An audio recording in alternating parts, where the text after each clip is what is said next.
And I ended up changing my mind, and we did a second transfer. And our plan for the second transfer was to stop the baby aspirin sooner in hopes that it would lessen the chance of a bleed. Little did we know, I actually have antiphospholipid syndrome, which is an autoimmune disease that causes blood clots, which is why I miscarried the first time and then ended up miscarrying the second time, because once I got off the baby aspirin, which was helping to thin my blood, that's both times was when I would start to miscarry, sorry. And with that, we also ended up changing IVF clinics and IVF doctors out of state. With the second miscarriage, it was honestly horrible. The whole time before I even knew, like, for sure if I was pregnant, like, confirmation with my numbers, I was like, something doesn't feel right. Like, it doesn't feel like the last one did when everything was going good. Like, I don't think this is good. My doctor had called me, said, yeah, your numbers went down after they had initially confirmed that I was pregnant. My numbers went down. I was like, okay, I thought so. And we were headed to my niece and nephew's basketball game. And when I got to the gym, my doctor had called me again, because when my numbers had went down, he had said, like, you don't need to keep taking the medication. And he was calling me again, which I thought was weird, but I answered, and he was like, oh no, the lab got it wrong. Like, please take your medication. Your numbers did go up. Take all the medication but the baby aspirin. And that's what started the miscarriage. So once like I said, because of my autoimmune disease, once I stopped the baby aspirin with the second transfer, I started to miscarry. We didn't know yet that that was why, but it was a very long, drawn out miscarriage of my numbers slowly going up, but they weren't doubling like they should.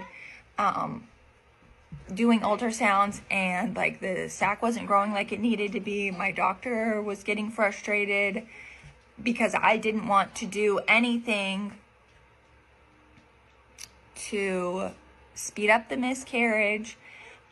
That was just like my choice and what I felt comfortable with, and what I was trying to explain to him. Like, I'm the one that has to live with these decisions, so I need to do what I'm comfortable with.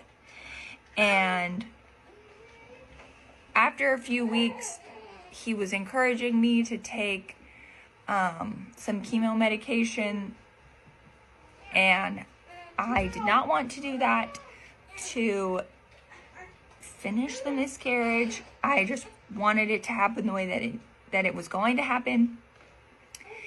And he was really frustrated by it and was saying, like, well, now I'm gonna have to have a DNC, basically.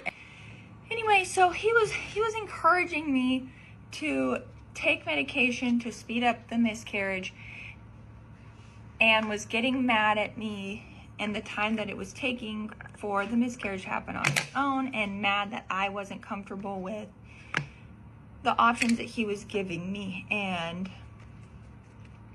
I was just like, I'm the one, like, going through it, and I wasn't to the point, like, I didn't have an infection, my health wasn't at risk, I wasn't, like, at risk or anything like that.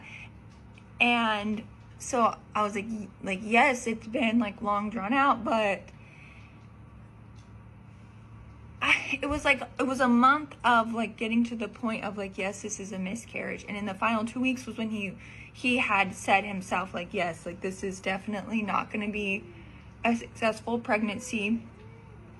We need to start thinking about the next steps. And I had felt like that the whole month, like, that it wasn't going to end up being okay, but I was just, like, hoping and praying, you know, that it would be. And my husband and I had talked about what we would want to do if it came time to, like, make a decision about taking the medication or the injection, and it just wasn't something that I was comfortable with doing. So he doesn't perform the DNC, so I had to go to my OB.